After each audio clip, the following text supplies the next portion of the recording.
नमस्कार दोस्तों, मैं कुणाल कालरा आपका अपने इस चैनल में बहुत बहुत स्वागत करता हूँ। आज आओ कुंडली कैसे देखें कि पार्ट 3 के अंदर मैं आपका स्वागत करता हूँ। ये सीरीज़ का ये तीसरा वीडियो है। पहले 2 वीडियो मैं डिस्क्रिप्शन के अंदर डाल दूंगा अगर आपने पार्ट 1 नहीं देखा। पार्ट 1 के अंदर मैंने बेसिक कुंडली के बारे में बताया है कि बेसिक कुंडली कैसे देखते हैं, बेसिक कुंडली के अंदर क्या क्या चीज़ें होती हैं। इसका छोटा सा रिकैप मैं आपको बताना चाहूँगा कि कुंडली के अंदर 3 चीज़ें बहुत इंपॉर्टेंट होती हैं जो बेसिक हमारे को जाननी ज़रूरी है। वो होता है हाउसेज, राशियाँ और प्लैनेट्स। ये 3 चीज़ें मिलके बनाती हैं कुंडली, जो कुंडली हम देख पाते हैं। उसके बाद जो चौथी चीज़ होती है वो एडवांस लेवल में आती है, वो होता है नक्षत्र और उपनक्षत्र। तो बेसिक की बात करें, जैसा कि मैंने कहा था कि मैं बिल्कुल ईज़ी वे में समझाऊँगा। पिछले वीडियो के अंदर मैंने बताया था राशियों के बारे में कि राशियाँ क्या होती हैं, और राशियाँ अगर लगन में हो, लगन मतलब फर्स्ट हाउस जो आपका होता है। तो फर्स्ट हाउस के अंदर जो होता है, लगन के अंदर जो राशियां होती हैं, तो वो जो राशियां होती हैं वो आदमी के स्वभाव को क्या बनाती है, वो उसके अंदर मैंने बताया है। तो आज इसकी वीडियो के अंदर मैं बताऊंगा पार्ट 3 के अंदर हाउसेस क्या होते हैं, हाउसेस की इंपॉर्टेंस क्या होती है। अगर आपने ये तीनों चीजें समझ ली, हाउसेस, प्लैनेट्स और राशियां, तो एस्ट्रोलॉजी क्रैक करने में काफी हद तक आसानी होगी, क्योंकि यही मेन चीजें हैं। इसमें होता बहुत डीप नॉलेज है, मगर वो आहिस्ता आहिस्ता आहिस्ता आहिस्ता आती हैं। बेसिक ये चीज़ें होती हैं जो जो आपको क्लियर होनी बहुत ज़रूरी है। हम मैथ्स में नहीं जाएंगे, गणित पार्ट में नहीं जाएंगे, क्योंकि गणित पार्ट कई बार बहुत बोर करता है और हर किसी की मैथ्स अच्छी नहीं होती। अब ये ज़रूरी नहीं है किसी की मैथ्स अच्छी नहीं है तो उसका ज्योतिष अच्छा नहीं होगा, ऐसा नहीं होता। अगर आपकी मैथ्स अच्छी नहीं है, फिर भी अगर आप चीज़ें रिसर्च अच्छी कर सकते हैं, अगर आप तालमेल और कनेक्शंस अच्छे बिठा सकते हैं, तो आप एक अच्छे एस्ट्रोलॉजर बन सकते हैं।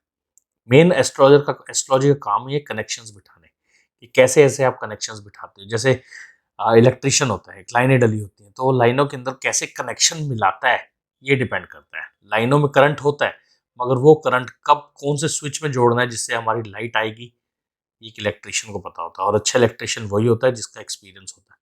तो जैसे जैसे आपका एक्सपीरियंस इस लाइन के अंदर बढ़ेगा, आपकी प्रिडिक्शन अच्छी होती रहेगी और बेस्ट होती रहेगी। तो टाइम वेस्ट किए बिना सीधा चलते हैं हमारी स्क्रीन के ऊपर, जहाँ पे मैं हाउसेस के बारे में आपको आज ब्रीफ डिस्क्रिप्शन दूंगा कि हाउसेस से हम क्या क्या देखते हैं, ताकि हम आगे जाके हमारा कनेक्शन अगर राशियों का, हाउसेस का और प्लैनेट्स का मिलाना हो तो हमारे लिए आसानी होगी। और अगले वीडियो में बताऊंगा मैं प्लैनेट्स के बारे में। तो चलिए वीडियो स्टार्ट करते हैं और चलते हैं मेरी स्क्रीन के ऊपर।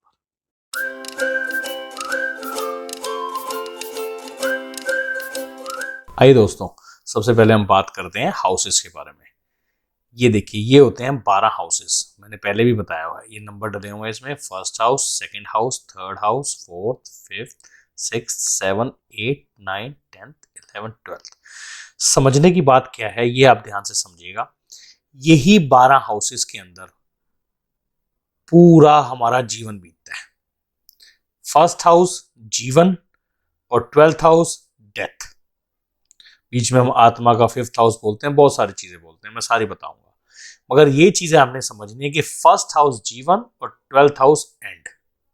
यानी फर्स्ट हाउस यहां से हो गया शुरू, और 12th हाउस पांव के अंगूठे के जहां जगह पे हो गया। तो मतलब फर्स्ट हाउस यहां और 12th हाउस सबसे नीचे। तो ये पूरा शरीर एक 12th हाउस के अंदर एक छोटा सा हुआ है। जैसे 5 तत्व हमारे यूनिवर्स में है, सृष्टि में है, वही 5 तत्व हमारे शरीर के अंदर है। कहा जाता है ना, अहम ब्रह्मास्मि, के हमारे अंदर ही ब्रह्मा है, हमारे अंदर ही ये सब कुछ है, ये 5 तत्व। तो ये हमारे अंदर ही ये सारे 12 प्लैनेट्स, 12 हाउसेस हैं। और इस हिसाब से ये हमारे प्लैनेट्स होते हैं। प्लैनेट्स के अलग अलग बॉडी पार्ट्स होते हैं। वही बॉडी पार्ट्स जब जाके इनसे कनेक्शन मिलाते हैं, तो ये कनेक्शन ही मिलाने होते हैं जो एस्ट्रोलॉजी होती है। यही बेसिक है, यही सब कुछ है मेन, जिसे हम कहते हैं कॉन्सेंट्रेट की है। अब समझते हैं हम first house, line by line समझते हैं। सबसे पहले फर्स्ट हाउस। फर्स्ट हाउस क्या होता है? फर्स्ट हाउस मैंने आपको बताया सबसे पहले स्कल, यानी हमारा जो सर हो गया, ये स्कल हो गया, ये हमारा फर्स्ट हाउस हो गया। तो फर्स्ट हाउस से स्कल और हेयर देखे जाएंगे। स्कल, हेयर, और क्या होता है? हेयर। और इसके सर के अंदर क्या होता है? हमारा माइंड। हमारा माइंड फर्स्ट हाउस से देखा जाएगा कि हमारा माइंड कैसा होता है। हमारी ब्रेन, ब्रेन कहाँ होती है? फर्स्ट हाउस के अंदर होती है, सर के अंदर होती है। तो हमारी ब्रेन भी इसी हाउस से देखी जाएगी। सॉरी। हमारी ब्रेन इस हाउस से देखी जाएगी। हमारी फुल बॉडी इसी से देखी जाएगी कि सेल्फ, हमारा सेल्फ, हम जिसे कहते हैं ना मैं, वो मैं फर्स्ट हाउस से देखी जाती है। जिसका फर्स्ट हाउस बहुत ज्यादा रिपीट होता है या बहुत ज्यादा उसकी दशा में आता है या बहुत ज्यादा रिपीट होता है, उसके अंदर एक अहम की भावना आपको सबसे ज्यादा देखने को मिलेगी। मैं, मुझसे प्रोफेशन, मुझसे शुरू, मुझसे सब कुछ, हर चीज उससे शुरू, उससे खत्म, उससे सब कुछ। तो बिजनेस भी वो करेगा तो फर्स्ट हाउस, मतलब अगर फर्स्ट हाउस ज्यादा है, स्ट्रांग है, तो वो अपने से रिलेटेड बिजनेस करेगा कि जिसमें उसको फायदा हो, समाज को हो ना हो, उसको फायदा हो। फर्स्ट हाउस फुल बॉडी का हो गया। अगर फर्स्ट हाउस की दशा चल रही है और कोई प्रॉब्लम आई है तो समझ लीजिए उसकी पूरी बॉडी के अंदर प्रॉब्लम आएगी। सिर्फ प्रॉब्लम उसके स्कल में नहीं, पूरी बॉडी के अंदर आएगी। तो फर्स्ट हमारी फुल बॉडी भी होती है। मी, माई सेल्फ, पॉलिटिशियंस के लिए सबसे बेस्ट हाउस होता है, क्योंकि आप जब भी देखिए पॉलिटिशियंस कोई भी होते हैं, जिन जीते रहे या मरते रहे, मरने के बाद भी उनका जो नाम होता है, उसके नाम के हॉस्पिटल्स बनेंगे, उसके नाम की रोड्स बनेंगी, सब चीज़ें उनके नाम से बनेंगी, यूनिवर्सिटीज़ बनेंगी, चाहे वो खुद पढ़े लिखे हो या ना हो, मगर उनके नाम की यूनिवर्सिटी, स्टेडियम्स आपको देखने को मिलेंगे। तो ये फर्स्ट हाउस की वजह से होता है, फर्स्ट हाउस अगर स्ट्रांग हो तो। अब हम बात करते हैं हमारे सेकेंड हाउस के बारे में। सेकेंड हाउस,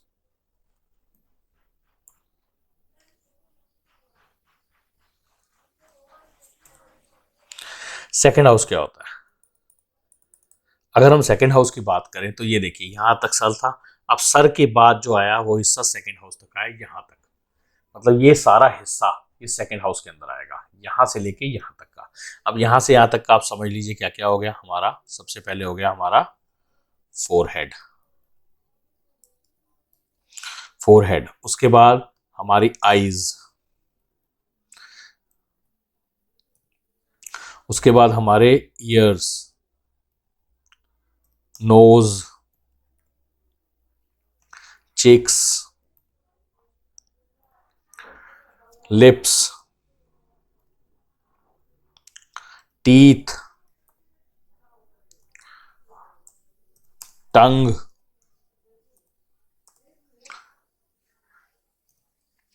टंग के बाद हो गया हमारा ये पूरा फेस हो गया।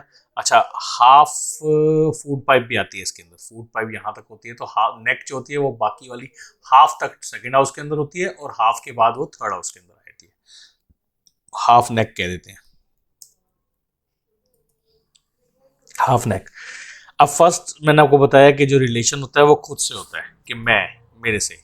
सेकेंड हाउस जहां आता है तो इसका मतलब हो गया रिलेशन हो गया उसका फैमिली के साथ।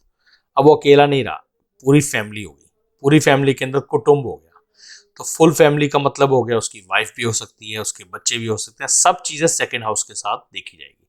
तो मतलब एक मी हो गया, मी माई सेल्फ हो गया फर्स्ट हाउस, वो हो गया सेकेंड हाउस पूरे फुल फैमिली का, फैमिली। दूसरा कुटुंब, पूरा कुटुंब, फैमिली कुटुंब। तीसरा, फर्स्ट हाउस से हम धन देखते हैं, सेकेंड हाउस से हमारा संचित धन, कि हमने कितना जोड़ा हुआ है, कि हमारा संचित धन क्या है, हमने कितना जोड़ा हुआ है, जुड़ा हुआ धन। जैसे हमारे बैंक के अंदर कितना कैश है, हमारे एफडीज कितनी है, फिक्स डिपॉजिट्स कितने हैं, हमारे पास गोल्ड कितना है, प्रॉपर्टी नहीं आएगा, हमारा गोल्ड कितना संचित, वो चीज जो हम किसी भी टाइम कैश कर सके। ये बात को आप समझना, किसी भी टाइम हम कैश कर सके। जैसे गोल्ड है, गोल्ड हम किसी भी टाइम जाएं और उसको ऑन द स्पॉट बेच के, या गोल्ड से पहले ट्रांजेक्शन्स भी होती थी, एक टाइम था जब गोल्ड से ट्रांजेक्शन्स होती थी कि गोल्ड देते थे और सामान लेते थे। तो गोल्ड एक तरह से हमारा संचित धन था। प्रॉपर्टी में ये है कि प्रॉपर्टी कब बिकती है, कब सौदा होता है, कब नहीं होता, प्रॉपर्टी इसलिए इसके अंदर नहीं ली जाती। मगर जितना भी एक्यूमुलेटेड हमारे बॉन्ड्स हो गए, वो चीज़ जो हम हाथ के हाथ कैश कर सकें, वो हमारा संचित धन होता है। हमारी एक्यूमुलेटेड नॉलेज, जो नॉलेज हम बचपन से इकट्ठी करते आ रहे हैं, जिसको हम कभी भी कैश कर सकते हैं। अगर आज हमारे पास एक्सपीरियंस है 10 साल का एक लाइन के अंदर, तो हम उस एक्सपीरियंस को कैश कैसे करते हैं, वो हमारा सेकंड हाउस होता है कि हमारा एक्सपीरियंस बढ़ रहा है। तो सेकंड हाउस जिसका सबसे ज़्यादा स्ट्रांग होता है, उसके पास एक्सपीरियंस बहुत होता है, उसके पास ये सारी चीज़ें बहुत स्ट्रांग होती हैं। तो इसमें हम डालते हैं एक्यूमुलेटेड वेल्थ। ठीक है, ये सब आएगा हमारा सेकंड हाउस के अंदर। ये सारी चीजें आप नोट करके रखिएगा अपने पास, नहीं तो वीडियो में आप स्टिल करके स्क्रीनशॉट ले सकते हैं या अपने पास रख सकते हैं। अगर आप नोट नहीं रखेंगे तो आप इनकी कनेक्शंस आगे जाके नहीं मिला पाएंगे। आगे चलते हैं अब हम चलते हैं हमारे थर्ड हाउस के अंदर।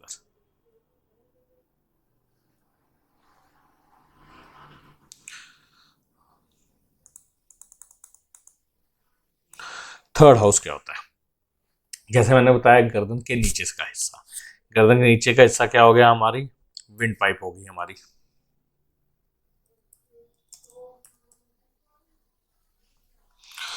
हमारे शोल्डर्स हो गए,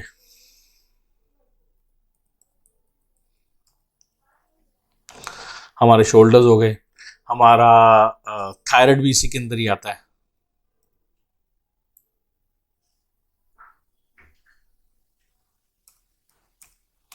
थायराइड ग्लैंड होता है जो,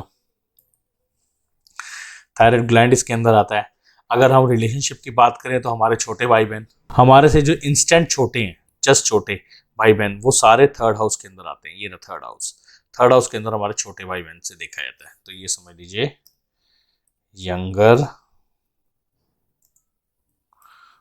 brother, sorry,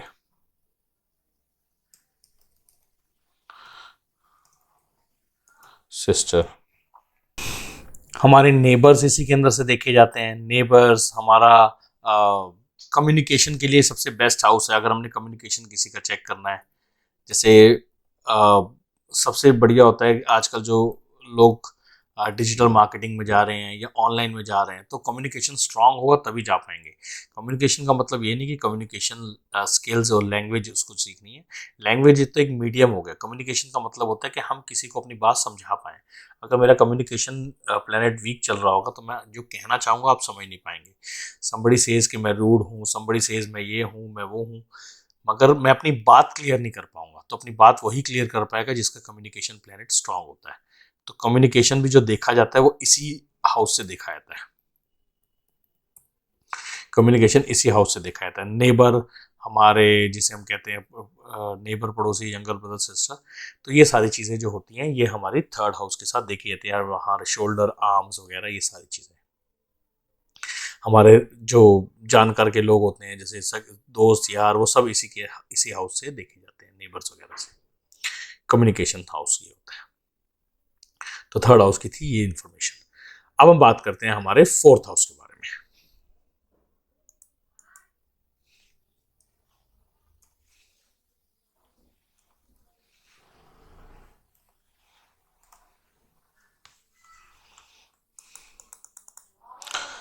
fourth house, fourth house जैसा कि मैंने बताया था कि थर्ड हाउस यहां तक हो गया, शोल्डर्स तक। अब फोर्थ हाउस का मतलब ये वाला हिस्सा आ गया। तो ये वाला हिस्सा किस चीज का हुआ? हमारी चेस्ट, हमारे लंग्स।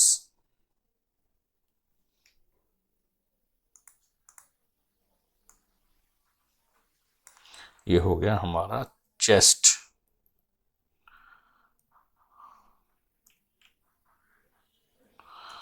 लंग्स,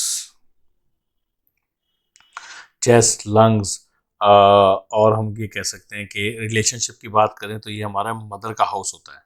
अगर मदर का हमने चेक करना है कुछ, तो वो मदर का जो हाउस होता है वो हम फोर्थ हाउस से चेक करते हैं। प्रॉपर्टी, व्हीकल, प्रॉपर्टी और व्हीकल सब फोर्थ हाउस से चेक करा जाता है कि प्रॉपर्टी सेल, परचेज वगैरह, जितना भी डीप नॉलेज होती है, इसको हाउस को हम एक चीज और कहते हैं, पाताल हाउस। पाताल हाउस, पाताल हाउस का मतलब हो गया जितनी डेप्थ में नॉलेज ये हाउस देता है उतना और कोई नहीं देता। किसी ने मुझसे क्वेश्चन किया था रिसर्च के लिए कौन सा हाउस स्ट्रांग होना चाहिए। रिसर्चर के लिए ये कॉम्बिनेशन बहुत अच्छा है, साइंटिस्ट के लिए ये कॉम्बिनेशन बहुत अच्छा है। साइंटिस्ट, रिसर्चर, ये बहुत अंदर तक जाते हैं इसमें। ये हाउस आपको पाताल तक लेके जाता है। ये सुख स्थान भी है, ये दुख स्थान भी है। क्योंकि जो जिन चीज़ों से सुख होता है उन्हीं चीज़ों से दुख होता है। क्योंकि जिन चीज़ सुख देने वाली चीज़ें होती हैं, अगर वो नहीं मिलती हैं तो दुख होता है। वो चीज़ें मिल जाती हैं तो सुख होता है, नहीं मिलती हैं तो दुख होता है। तो इसको हम दुख स्थान भी कहते हैं, इसीलिए इसको दुख स्थान कहा गया है। क्योंकि अगर आप पुराने ऋषि मुनि देखेंगे या ऋषि मुनि के जो ये ज्योतिष कब की लिखी गई है, ज्योतिष बहुत पुरानी लिखी गई है। तो उस टाइम ऋषि मुनि जो होते थे उनके लिए सुख स्थान वो होता था जो प्रभु की भक्ति करें, तो वो उनके लिए सुख स्थान माना गया था कि प्रभु की भक्ति। अब ये जो चीजें होती हैं, प्रॉपर्टी, व्हीकल और ये सारी चीजें, ये आदमी को भक्ति से दूर लेके जाती है। तो जब ये आज चीजें भक्ति से दूर लेके जाती है, इसलिए इसको दुख स्थान बोला गया है। मगर आजकल के टाइम पे ये चीज जरूरत हो गई है। एक टाइम था एयर कंडीशन जो था वो एक लग्जरी थी, मगर आजकल के टाइम पे वो नेसेसिटी हो गई है। तो जो भी चीजें नेसेसिटी के अंदर आ रही हैं वो दुख स्थान नहीं है, लग्जरीज के अंदर आ रही हैं वो दुख स्थान है। तो ये सारी चीजें इस हिसाब से जो फोर्थ हाउस को दुख स्थान बोला जाता है, वैसे दुख स्थान नहीं होता, ये नेसेसिटीज की चीजें होती हैं, मदर, प्रॉपर्टी, व्हीकल और जिसे हम कहते हैं डीप इंफॉर्मेशन या डीप नॉलेज। ये था फोर्थ हाउस का कि फोर्थ हाउस ये चीज होती है, फोर्थ हाउस से हम ये चीजें देखते हैं। अब हम बात करते हैं हमारे फिफ्थ हाउस के बारे में। फिफ्थ हाउस की अगर हम बात करें तो फिफ्थ हाउस सबसे मेन हाउस कहा गया है। हमेशा जब भी आप एस्ट्रोलॉजी पढ़ेंगे या कहीं से भी सुनेंगे, फिफ्थ हाउस को सबसे उत्तम स्थान माना जाता है कि पांचवा भाव हमारी आत्मा का होता है, पांचवा भाव हमारे जीवन का होता है। हमारा जीवन भी बताया गया पांचवें हाउस को कि यहाँ से जीवन निकलता है। पांचवा और नौवें को सबसे बेस्ट माना जाता है। पांचवें को बेस्ट क्यों माना जाता है ये भी मैं बताता हूँ, मगर उससे पहले कि पांचवें से देखा क्या कहते हैं। जैसे मैंने बताया चेस्ट का यहाँ, तो चेस्ट के नीचे का हिस्सा, चेस्ट लंग्स फोर्थ हाउस में कवर होगी, chest lungs heart fourth house में कवर हो गया। फिफ्थ हाउस के अंदर जो देखा जाता है वो देखा जाता है चेस्ट से नीचे वाला हिस्सा, यानी कि पेट। तो हमें स्टमक की अगर कोई प्रॉब्लम है तो हमारे को फिफ्थ हाउस से देखनी होगी। स्टमक, स्टमक के अंदर क्या आ गया हमारे, gall bladder,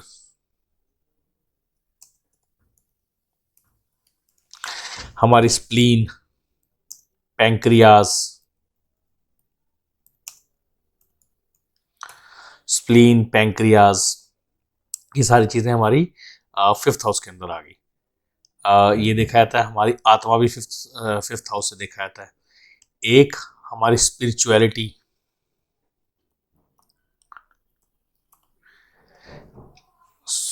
spirituality, spirituality, child birth इससे देखा जाता है। चाइल्ड बर्थ, अगर आप चाइल्ड बर्थ की तैयारी कर रहे हैं, चाइल्ड बर्थ की प्लानिंग कर रहे हैं, तो फिफ्थ हाउस स्ट्रांग होना बहुत ज़रूरी है। चाइल्ड बर्थ फिफ्थ हाउस से देखा जाता है। स्पिरिचुअलिटी, धर्म, धर्म कर्म की जितनी भी चीज़ें होती हैं ये फिफ्थ हाउस से देखी जाती है। इंटेलिजेंस फिफ्थ हाउस से देखा जाता है।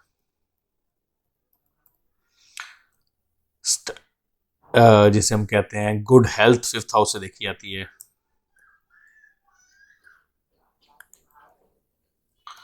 और सबसे बढ़िया चीज, लव एंड रिलेशनशिप्स भी इसी हाउस से देखा जाता है।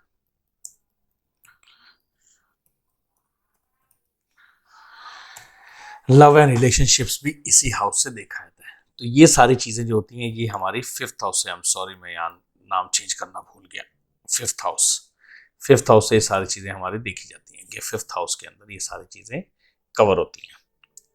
इसके बारे में जब हम कनेक्शंस जोड़ेंगे ना, आपको ऑटोमेटिकली पता चलेगा, फिर आपको समझ आएगी कि मैं कहना क्या चाहता था। तो अभी ये सारा आप नोट कर सकते हैं और समझ सकते हैं कि हमें ये सारी चीजें फिफ्थ हाउस के से देख सकते हैं। अब हम बात करते हैं हमारे सिक्स्थ हाउस के बारे में। सबसे पहले अब यही चेंज करता हूँ, सिक्स्थ हाउस। अब सिक्स्थ हाउस क्या होता है? सिक्स्थ हाउस की एक कहावत बड़ी मशहूर है। सबसे पहले सबसे मेन चीज कहती है रोग, ऋण और शत्रु यानी enemy, bad health,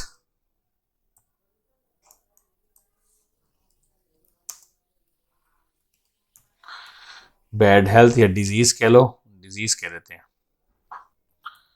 disease, loan and enemy, ये सब देखी जाती है हमारे सिक्स्थ हाउस के अंदर।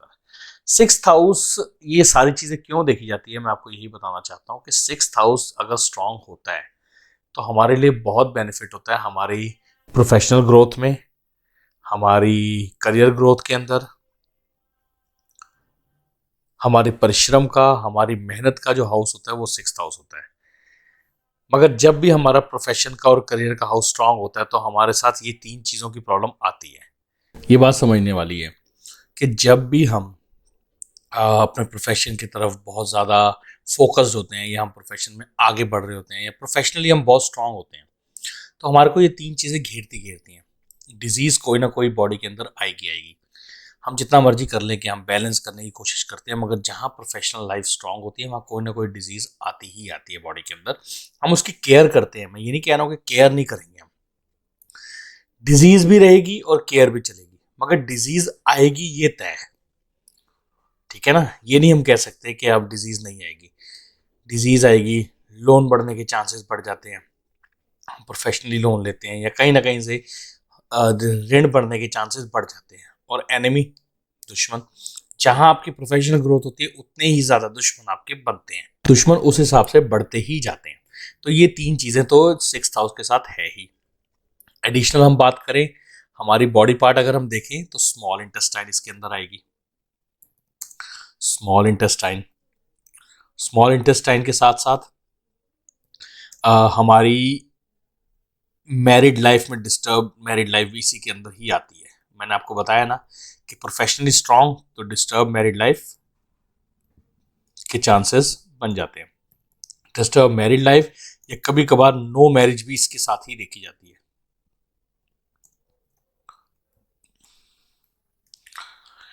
ये 6th हाउस के साथ देखा जाता है। हमारी स्मॉल इंटेस्टाइन होती है, हमारे बब्स आते हैं, ये सब 6th हाउस की वजह से ही आते हैं। तो ये था 6th हाउस। अब हम बात करते हैं हमारे 7th हाउस के बारे में।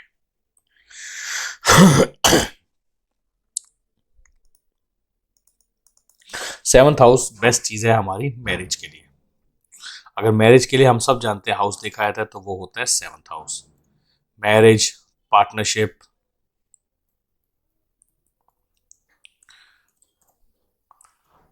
बिजनेस। 6th हाउस की एक चीज मैं और बताना भूल गया, 6th हाउस के अंदर जॉब्स भी देखी जाती है। बिजनेस जो देखा जाता है वो 7th हाउस के साथ देखा जाता है। पार्टनरशिप हो गई, मैरिज, पार्टनरशिप, बिजनेस होगी। हमारे जो इंटेस्टाइन के बाद जो बॉडी पार्ट्स होते हैं वो हमारे 7th हाउस से देखा जाता है। इसका ये मतलब हो गया हमारे internal sexual organs, sorry external sexual organs. इसी के अंदर ही मेल रिप्रोडक्टिव ऑर्गन और फीमेल रिप्रोडक्टिव ऑर्गन जैसे ओवरीज वगैरह और जो पीनस है वो सारा इसके अंदर ही देखा जाता है। तो इसको हम कह सकते हैं male and female reproductive organs, वो हमारे 7th हाउस से देखा जाता है। जैसे हमारा हिडन एनिमी देखा जा रहा था 6th हाउस से, इसमें क्या होगा, इसमें होगा हमारा ओपन एनिमी, कि हमारा जो एनिमी होगा वो ओपन होगा। 6th हाउस से हिडन होता है, छुपा हुआ होता है। जैसे हमारे छुपे हुए कई दुश्मन हो सकते हैं हमारे देश के, मान लीजिए चीन अगर हम कहें तो छुपा हुआ दुश्मन है, ओपन नहीं है। ओपनली उसने हमारे साथ वॉर नहीं डिक्लेयर की हुई। पाकिस्तान हमारा ओपन एनिमी है, कि हम सब जानते हैं कि पाकिस्तान और हमारी ओपन एनिमी की फाइट है। तो इस हिसाब से ओपन एनिमी और हिडन एनिमी में फर्क आपको पता होगा। तो ये जो है 7th हाउस, इससे ओपन एनिमी देखा जाएगा कि हमारा ओपन एनिमी कैसा होगा। हमारा कंपटीशन कैसा होगा, तो ये कंपटीशन जो देखा जाएगा वो हमारा इससे देखा जाएगा।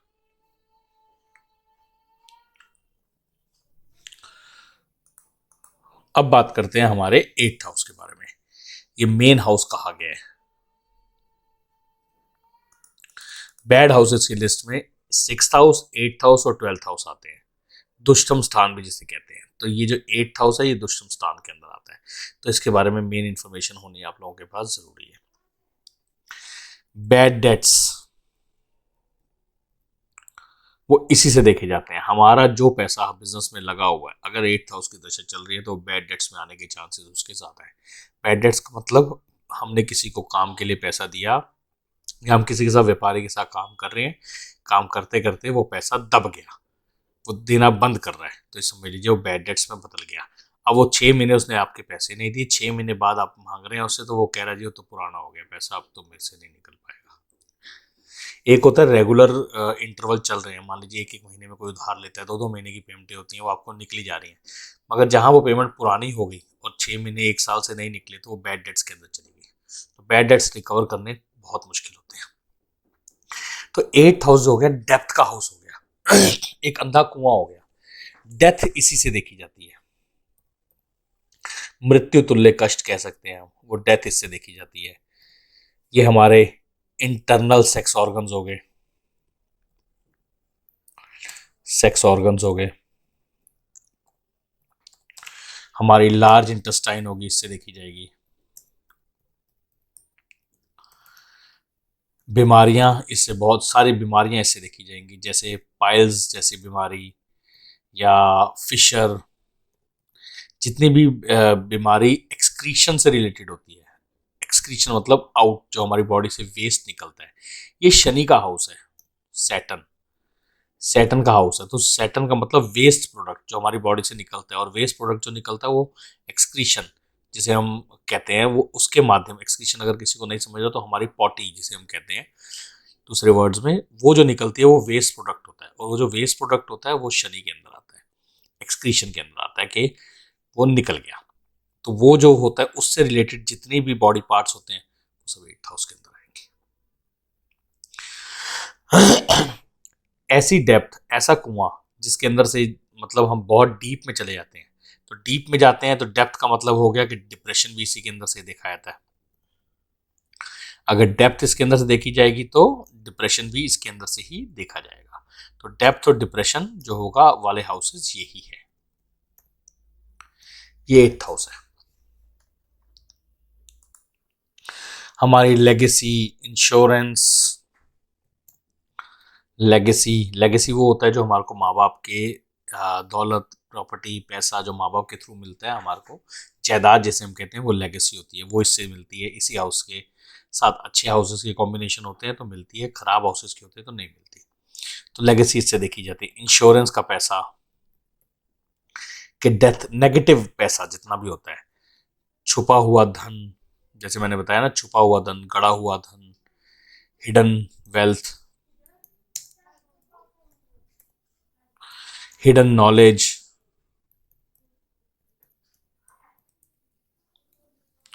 एस्ट्रोलॉजी,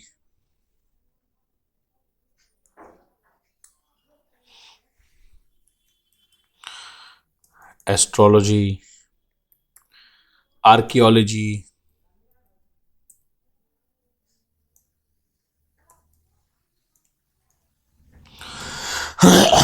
ऐसी जितनी भी चीजें होती हैं वो सारी 8th हाउस से देखी जाती है। एनस हमारा पीछे, एनस जो होता है, टेस्टिकल्स हमारी बॉडी के, वो सब इसी हाउस से देखे जाते हैं। तो 8th हाउस काफी चीजें कवर करता है। जिसके 8th हाउस नहीं रिपीटेड में आता है वो, उसकी लाइफ काफी हद तक सुखी होती है, इतनी पंगों वाली नहीं होती। अब चलते हैं हमारे सबसे बेस्ट हाउस की, जिसको हम कहते हैं 9th हाउस। 9th हाउस क्या होता है? 9th हाउस को सबसे अच्छा हाउस कहा गया है। इसने ना इधर से कोई मतलब ना उधर से कोई मतलब, सबसे ज्यादा दुआएं कमाने वाला। इसको पैसे से प्यार नहीं, इसको दुआओं से प्यार होता है। हमारा ट्रेवल इससे देखते हैं, हमारा हायर एजुकेशन, हमारी हायर एजुकेशन इससे हो गई, हमारा ट्रेवल इससे हो गया, हमारी ब्लेसिंग्स इससे हो गई, गुड फॉर्च्यून, फॉर्च्यून हाउस यही है हमारा। फॉर्च्यून मतलब हमारा लक वाला हाउस है जो, वो यही है कहा गया है। 9th हाउस अच्छा तो लक बहुत स्ट्रांग होता है। 9th हाउस जितनी बार रिपीट में आता है आप ऐसे काम करेंगे जिससे दुआएं मिलती हैं। पैसे से इतना मतलब नहीं होता जितना दुआओं से मतलब होता है। बॉडी पार्ट्स की अगर हम बात करें तो ये समझ लीजिए, एनस से नीचे वाला बॉडी पार्ट्स ये समझ लीजिए हमारे, ये बैकबोन होती है, जो रिब बोन होती है, वो सब हिप बोन इसी के अंदर ही आती है। हिप बोन इसी के अंदर ही आती है। गुरु, टीचर, फादर, ये सब इसी हाउस से देखा जाता है। गुरु, टीचर, जितनी रिस्पेक्टेबल पोस्ट होती हैं, जितनी रिस्पेक्टेड चीज़ें होती हैं, अच्छी, जो हमारे को ज़िंदगी में संस्कार देती हैं, ये सारी चीज़ें जो होती हैं, जो हमारा जीवन बनाती हैं, वो सब जो आती हैं वो इसी के अंदर ही आती हैं। अब बात करते हैं हमारे 10th हाउस के बारे में, कि 10th हाउस से हम क्या क्या चीज़ें देख सकते हैं। अगर हम 10th हाउस की बात करें तो ये हमारे प्रोफेशन का बहुत स्ट्रांग हाउस होता है। सॉरी, प्रोफेशन मतलब हमारे करियर, हमारी पोजीशन, फर्स्ट हाउस और 10th हाउस से देखी जाती है। तो हमारी पोजीशन क्या होगी, हम जो भी काम करेंगे उसके अंदर पोजीशन, किस पोजीशन पे काम करेंगे, लेबर लेवल पे, मैनेजमेंट लेवल पे, हायर लेवल पे, किस लेवल पे। तो 10th हाउस ही तय करता है कि आपका लेवल क्या होगा। आपका जो लेवल होगा वो 10th हाउस तय करेगा। अब 10th हाउस के अंदर क्या क्या चीजें देखी जाती है, जैसे कि मैंने बताया आपको, आपका लेवल, प्रोफेशनल ग्रोथ,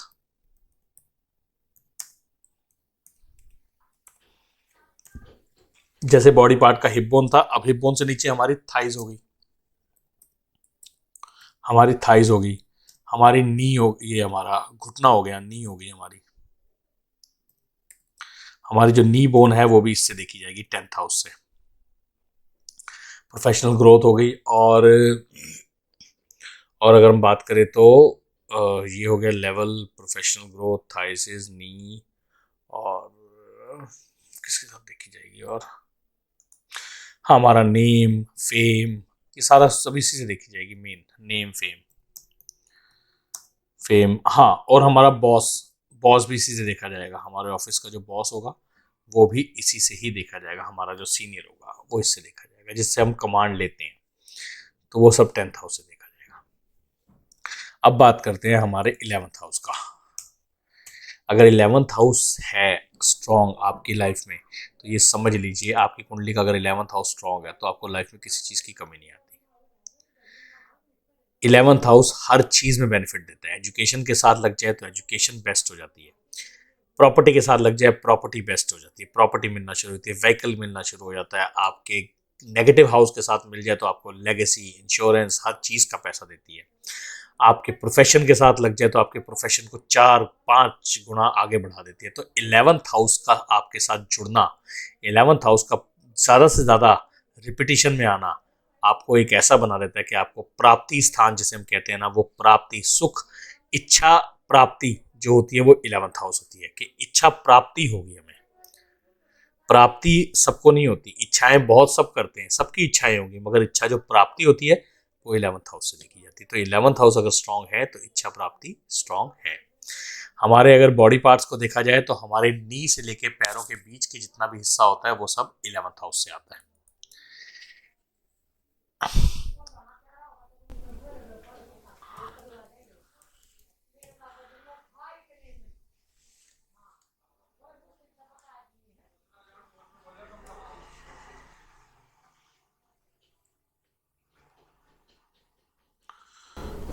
गेन्स,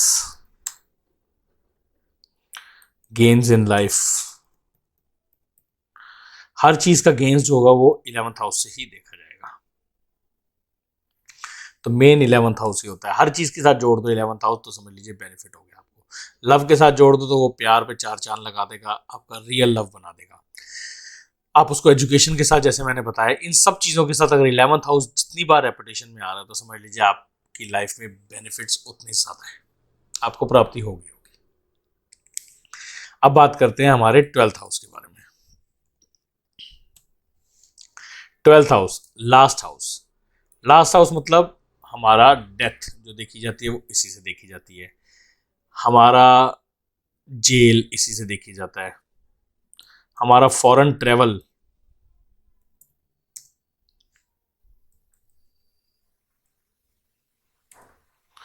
हमारा फॉरेन ट्रेवल इसी से देखा जाता है।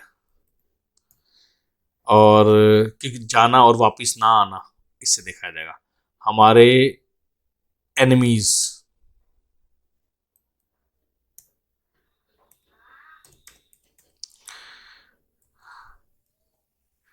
हिडन एनिमीज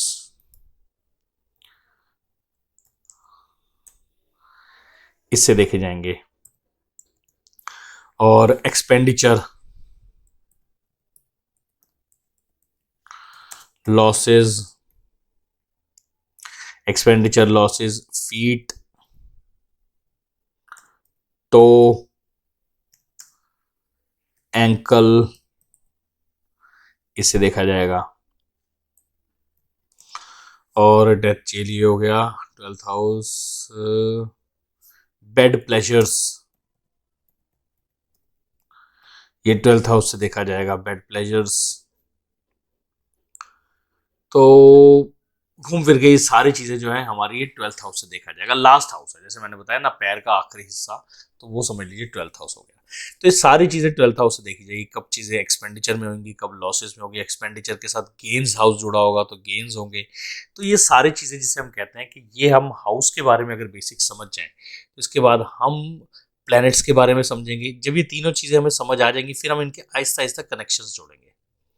जब ये आहिस्ता आहिस्ता कनेक्शन जोड़ेंगे, प्रोडिक्शन ऑटोमेटिकली निकल के आएगी। दशा सिस्टम, ये सारी चीज़ें हम कवर करेंगे। पोटेंशियल लेने की ज़रूरत नहीं है। एस्ट्रोलॉजी अगर इतनी जल्दी अगर एक दिन में देखकर आ जाएगी, तो फिर हर घर में एक एस्ट्रोलॉजर बैठा होगा। इसमें टाइम लगता है। जैसे जैसे आप वर्क करते हैं, एक्सपीरियंस आता है, बढ़ता है। मुझे खुद काफ़ी टाइम हो गया इसमें, अभी भी कई चीज़ों पे परफेक्शन नहीं है। तो इसमें परफेक्शन कभी नहीं आ सकती। कोई कुछ देख के करता है, कोई कैसे देख के करता है। मगर अब ये शुरू किया है हमने, हम कोशिश करेंगे इसको आगे तक लेके जाएं, ताकि किसी ना किसी का तो भला हो ही सके। अच्छा दोस्तों, आपसे अलविदा लेता हूँ, काफ़ी लंबा वीडियो हो गया। अगले वीडियो में फिर मिलता हूँ आपसे एक नई इन्फॉर्मेशन के साथ, जिसमें मैं कहूँगा प्लैनेट्स की बात करूँगा इस सीरीज के अंदर। तो आपसे अलविदा लेता हूँ, तब तक के लिए नमस्कार, आपका समय शुभ।